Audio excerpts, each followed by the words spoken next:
Oh man, I'm so sorry about that. You know how sometimes you just, your Yeah. computer's Oh, like, hang on, I'm not going to work for you. yeah.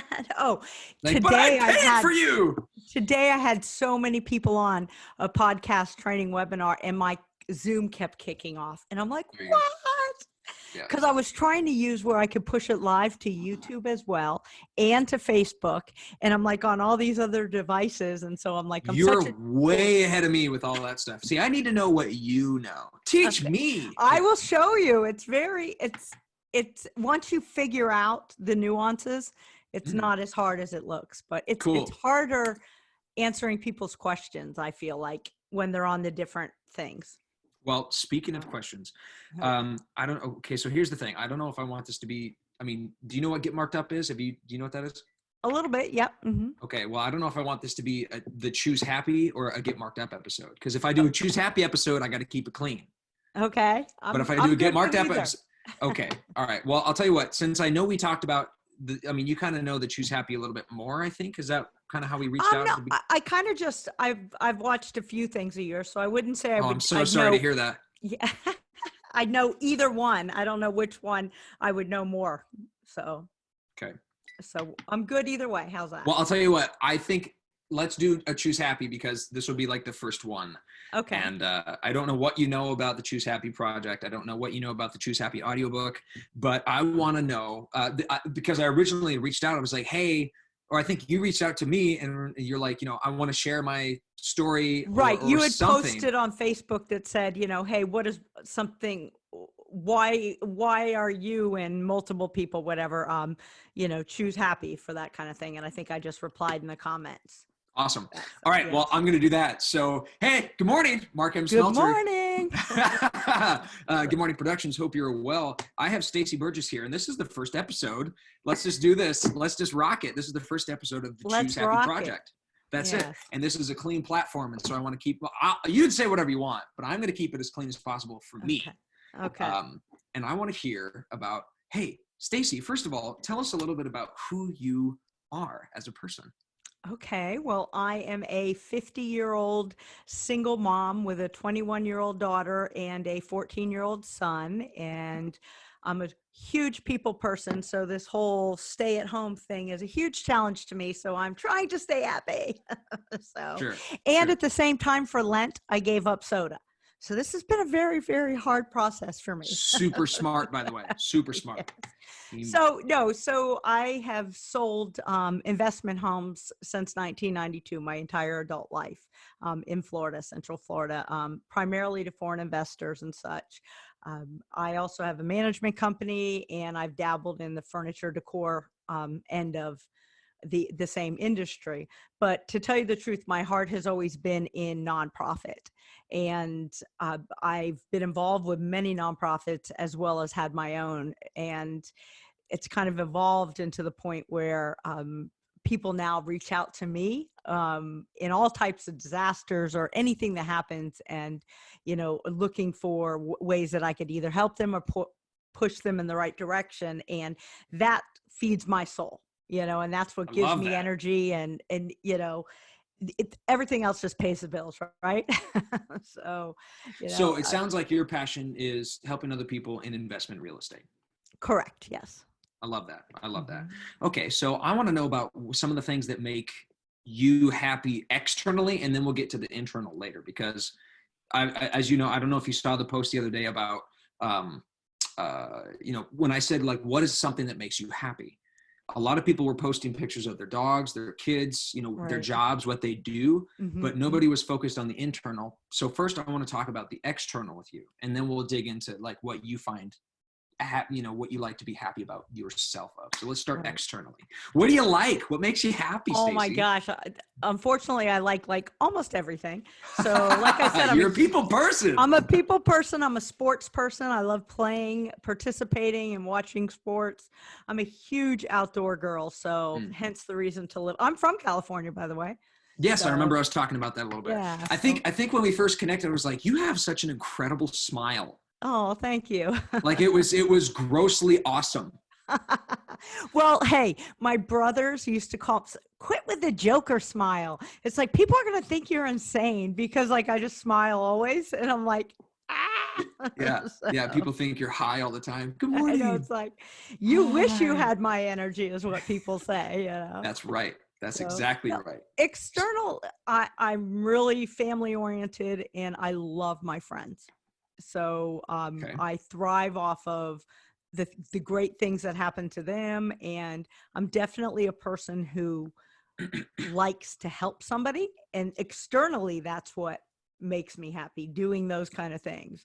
Like after this, one of my friends is sick and I'm running over to, bring her something and, putting out on her porch just because, Yeah, everyone's like, oh, you're so nice. I'm not. It makes me feel good. sure. So, I'm so selfish. I am. I'm Yeah. like, Yeah. hey, I do it because it makes me feel good. So, Yeah. Yeah. but in the end, some horrible things have happened in my life that you realize that, for one, you have no control over anything. And when the You worst mean thing externally? externally, you Okay. have no control externally of what can happen to you. You think you can, and when the worst that you ever perceive could happen happens, and you learn to survive, and you learn to turn it around to try to help others in that scenario, then you there's not much that can really knock you down when that happens and you realize, you know what, I survived that. And it doesn't mean you don't get lonely at times. It doesn't mean you don't get sad. It just means you know that you can survive and that you are strong, and you just have to continually remind yourself. And there's specific things I do every single day, without fail, that to thank God that I'm still here. My daughter's here, my son, and not ever take life for granted. I think a lot of people are going to come out of this coronavirus thing, and because there's so few people that I think we all know have, or anyone we actually know. I haven't. I know one person, but not close, who has it. And so the actual deaths are seem more media for me. So I think that with so many businesses going under and so many people losing jobs that they felt so secure in, and I think it's going to change people for the good. I hope. I hope that they, start doing for others and taking steps to get strong internally, because, you can't survive on material things and rely on, other people to make you happy. So, Speaking of which, mhm. first of all, that was beautifully said, and I agree with that. I feel that a lot of people are going to come out way stronger than before, because you have to go through the bad things, quote unquote. I don't believe there's anything as such as a bad thing in life. I think it's all inherently good, as in it happens for a reason. It happens for Right. you. It happens because of you. It happens to teach you something. Right. So I want to know some of the horrific events that you had to deal with, that you can come from a place of strength, and instead of the victim mentality of it happened to you, Right. and now it's happening, it actually happened for you. Yes. And you have to remind yourself every day that this too shall pass. And so I got divorced 15 years ago. A lot of people got divorced. Divorce hurts, but that wasn't it. A year later, my son was born, and I never thought I was going to have another child, and which was like, thank you, God. I always dreamed of having a whole bunch of kids, and he, after 6 weeks, he stopped breathing and was on a breathing monitor, to deter, like an alarm would go off for 8 months, which what meant I actually sat up for 8 months while he's on that, held him with his neck like this so that he could continue to breathe. And that makes you strong, because you get this sense of loneliness. When that was the first time I realized that when something bad happens to you, the world keeps going on, and it almost seems not fair. Like, and I could continue to speak about these things about Flynn. And then all of a sudden, it was like at the 9-month mark, he grew a little bit bigger, and he was able to, not stopped breathing so many times. And then we were good for about 2 years. Then he had horrific asthma and has been in the hospital. Oh God, I can't even tell you how many times. But that wasn't even the catalyst for actually what I feel, you know, my message in life is that does break you down. And as a single mom, it's very hard and lonely to be in the hospital with your child for a long time. And my son, a few times he was critical enough that you could think of it as life or death. But I never felt like that when I was there. I was like, you know what, Flynn, you're going to be okay, buddy. You know, we're going to be in the ICU for a little bit. And then, we're going to go home. This isn't, we're going to survive this. But I would remember leaving the hospital at times and just have this unbelievable sense of loneliness, and fighting it. Like, what did that feel like? Well, you know what it was is you're packing your son up and he's better. But when you say better, now you as a single mom are going back to a life of, oh my God, I still hope my job is there. Thank goodness, I was self-employed, 100% commission.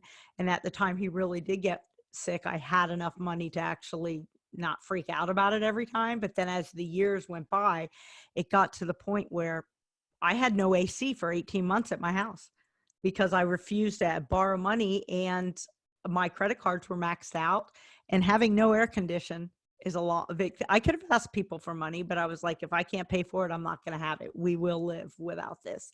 But it just, little things start knocking you down, that chip away at your resolve.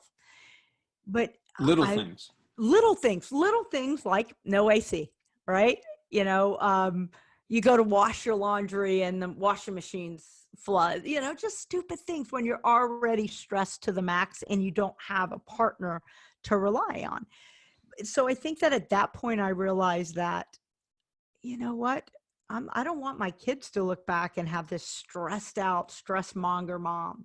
So I want, it's not their fault that these are circumstances. So I think every little thing makes you a little tougher, and you start realizing that, okay, hey, we got to tighten the purse strings again. This is what we have to do.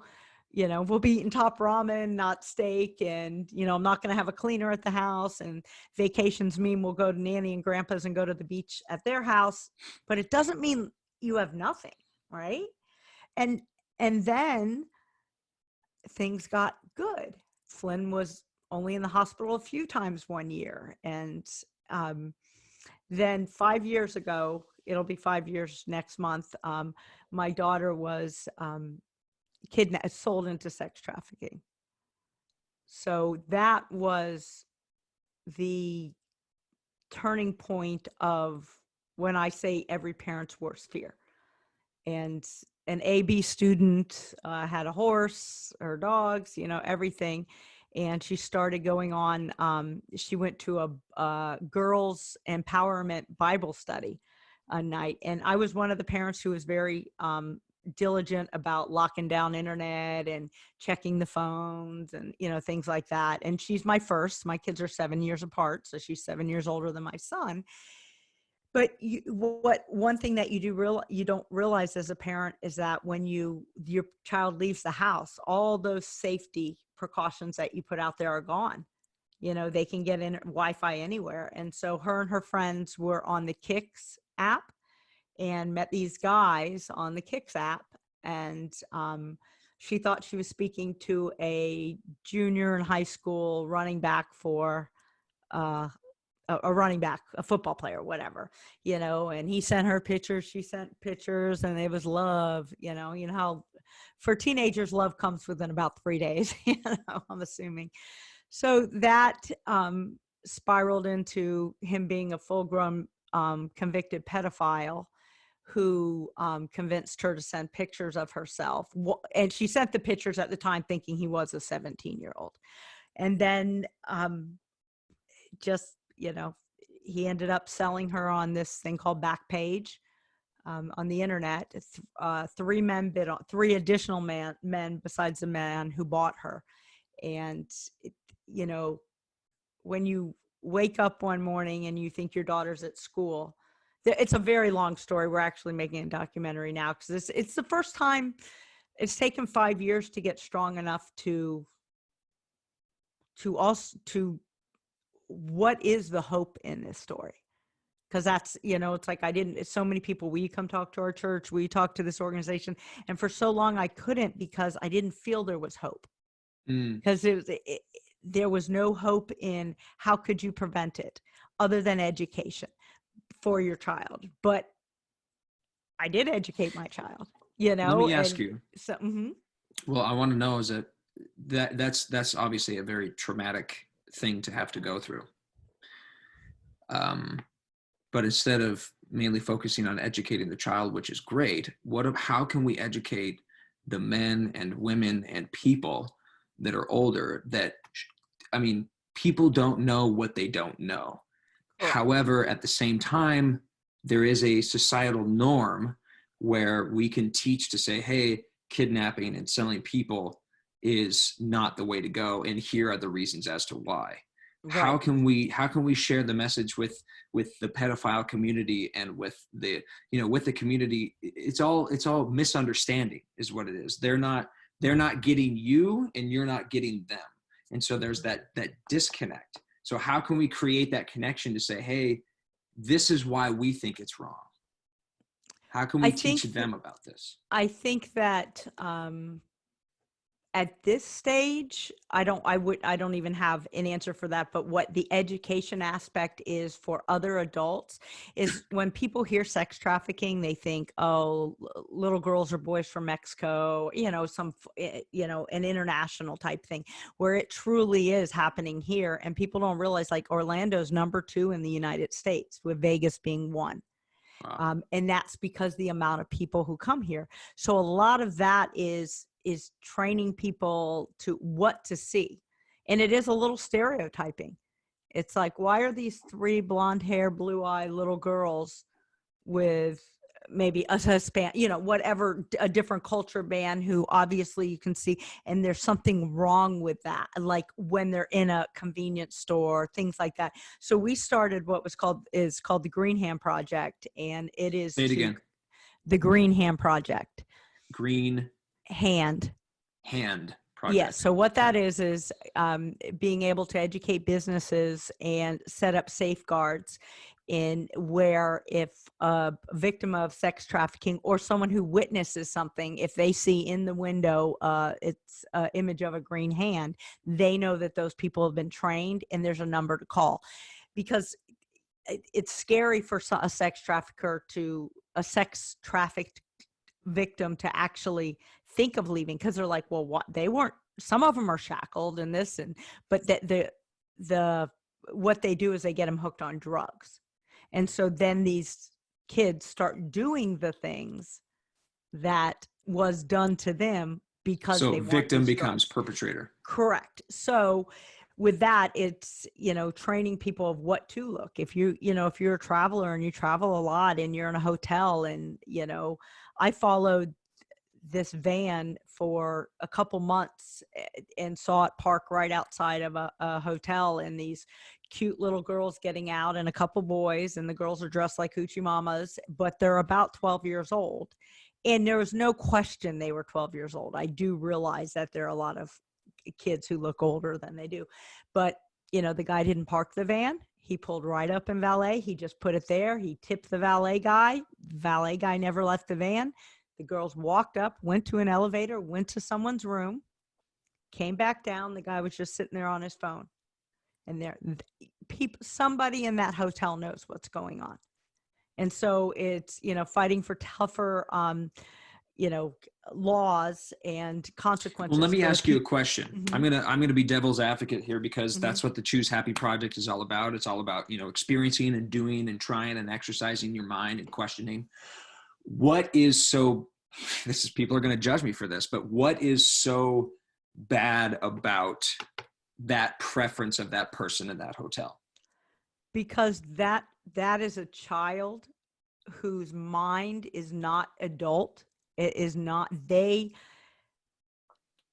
do not, sex is not sex for a child. they are now doing this because somebody is making them. It is not their free will.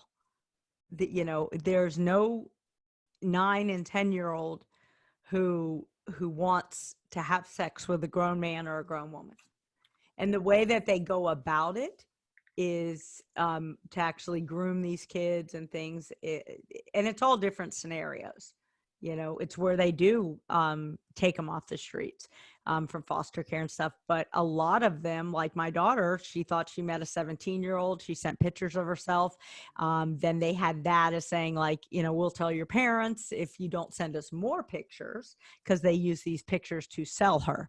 And then it was, once that didn't have as big a hold, I mean, these people go so far as to mail a phone to my child's house so she has a second phone. They know ways around all the safeguards that we as parents put in, and it's educating that sex with a child is not right, and this child did not choose this.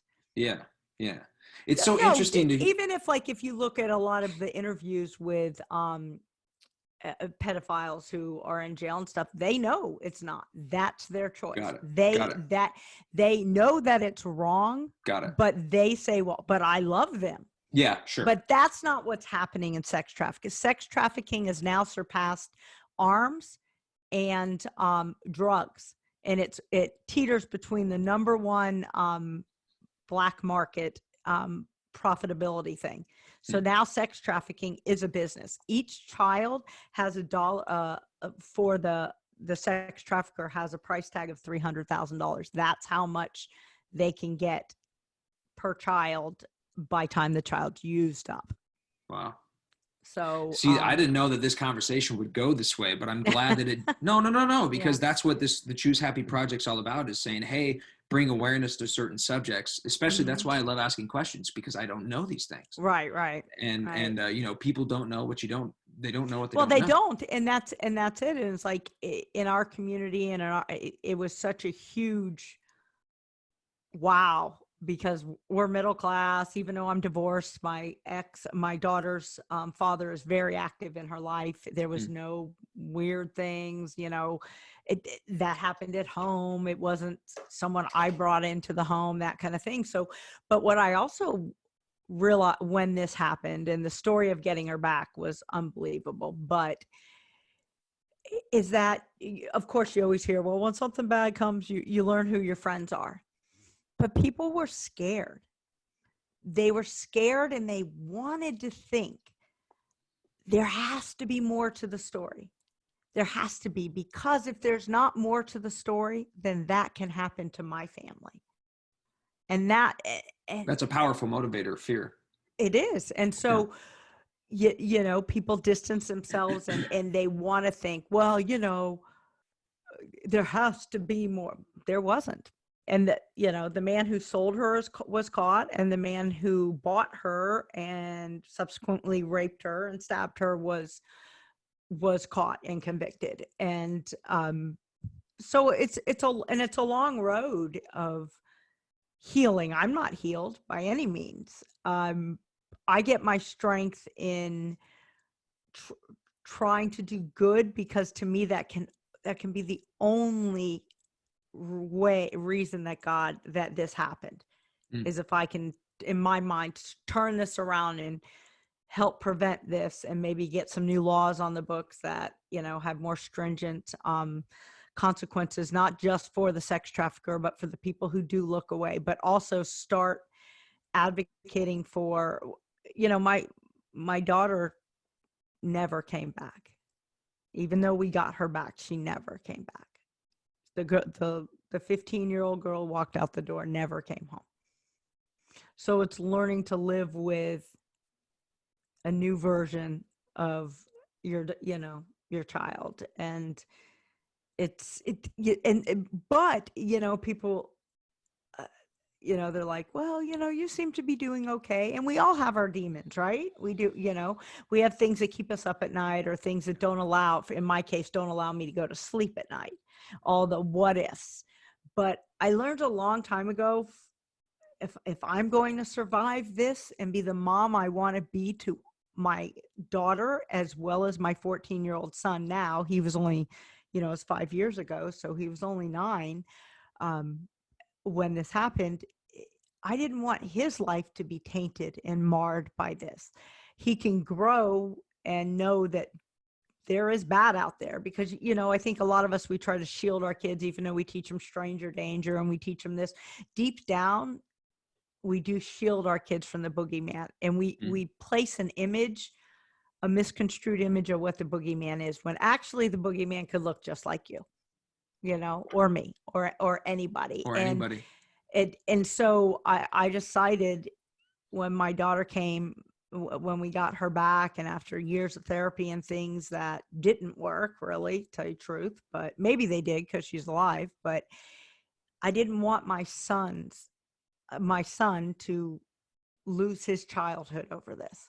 So I made a conscious effort to every single day get up and turn my music on and sing and throw the football with him. And even when I'm crying inside, I'm not crying on the outside. And so you were making that choice. You were making that choice of choosing that happiness in your life and trying to spread it, and care as much as you could for your son and your daughter and yourself first and foremost. Because if you weren't taken care of first, then no one else is going to take care of you. You had to take care of you. Right. It's just like when you're on a plane and they do the emergency thing and say, oh, when the airbag, the thing comes, you put it on your child first. Yourself first. I talked about this today with a friend of mine on really? Get Marked Up. Yeah. So it's like it at first, as a parent, you're like, what? No, my child. But no, you're no good to your child unless you have strength, and unless you can survive to help them until they can get old enough. Until they're old enough to survive. So that's right. I don't know. I've always said is I can choose to be a victim and no one would ever blame us, or I can choose to rise up and make this just one little bleep in the story of Stacy Burgess's life. Yeah, and that's how I have to live. That's the better attitude. Yeah. It's, Because it doesn't mean you don't have sadness. Of course. For what could have been. But you accept, you can't go back. I can't get my daughter, 15-year-old daughter back. All I can do is love her up now, and hopefully that one day she'll choose not to be a victim. I love that. Oh, you see my dog is entering the room. Good. Hi, puppy. But it is a conscious choice. And there's a lot of external things that I do that feed with my mind, body, and soul.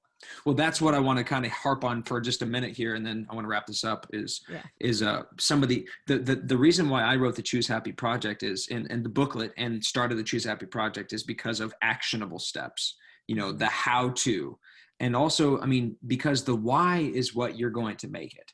Most people will create their own why eventually, but it's, what is the happiness, and then how do you achieve that in your daily life? But then the next reason is the why. But I want to focus right now on how you achieve it, how the conscious choices that you make, like you were saying earlier, go outside and play football, or just self-talk and say that, hey, listen, I am happy. I know that there's going to be sad days. I know that there's going to be rough moments, and I know that it's going to pass, and it could have been worse than it is today. Right. It could have been. My daughter could have not come home. My daughter could be dead, and she's not. So that's what I choose to focus on. But also what I choose to focus on is not that at all. It's just life. I'm really big on the whole Eeyore and Tigger thing. It's like, I choose to surround myself with people who are Tiggers. And there's a need for Eeyore. I have some friends who are kind of a little Eeyore-ish, but they're like, they kind of drown me out. Stacy can't save the whole world, just one little step at a time. But I don't choose to surround myself with people who focus on the negatives or the doomsdays. I hear you. It sounds like you don't watch the news. Yeah, no. But you know what?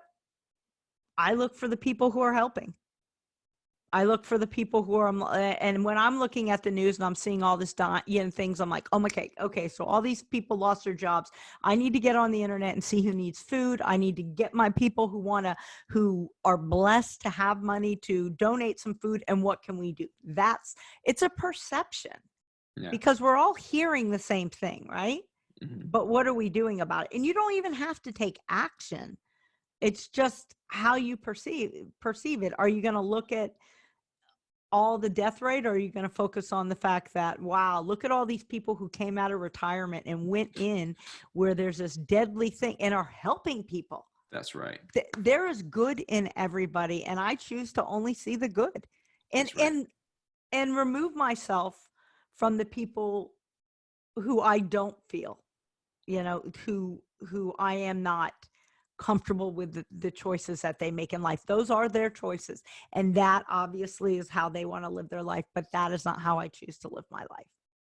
Well, I think that's a great final question that I have is two things. Have you forgiven the people who hurt you? No. Now the next question I have. That's why I took up kickboxing. Gets out all my anger. Yes. Okay. That's fine. And that's exactly where you're supposed to be right now. And the final question I have is, have you forgiven yourself? That I am really close to. I love that. I'm really close to, because I feel like, everyone's like, well, there's nothing you could do. Yes. What I came out of the story is that I hammered home, don't do this, Michaela, instead of saying, if something were to happen, you could still come to me. And so that was a huge, I own that. I own the fact that. That's powerful, Stacy. That's more powerful than you're exactly where you're supposed to be. And I'm so grateful for you, first of all, as a human being. You seem like such a wonderful, kind sweetheart of a woman. I'm not kind. You seem like such a rude, careless, thoughtless. Thank you. So I'm very impatient. Good. Impatience is such a powerful tool.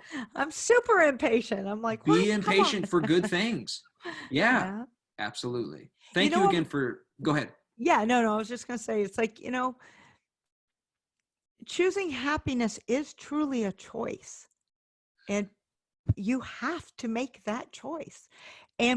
But it doesn't have to say that again for the people in the back. It is a choice. We all have shit that's happened to us. We could all hate our ex, or hate this person, or this person, got a promotion and I didn't. Or we can say, you know what, I'm exactly where I'm supposed to be, and I need to do this to get there because that's what I want to do. And that's what you have to own your shit. That's right. That is 100% true. It's never too late for a happy childhood. Everyone's like always begrudging. I'm like, it's never too late. That's right. So it's how you think of it. So it is. But this was a great first episode. Truly, I'm looking forward to the people who watch this to say, hey, look, I want to share your story. Please like this. Please share this. Please get the word out that, hey, we are here to help you. Stacy's out here to help you. I'm here to help you. Absolutely. Truly. Absolutely. And thank you for taking the time to do this. So that means a lot to me, and I'm excited to share it with the rest of the group.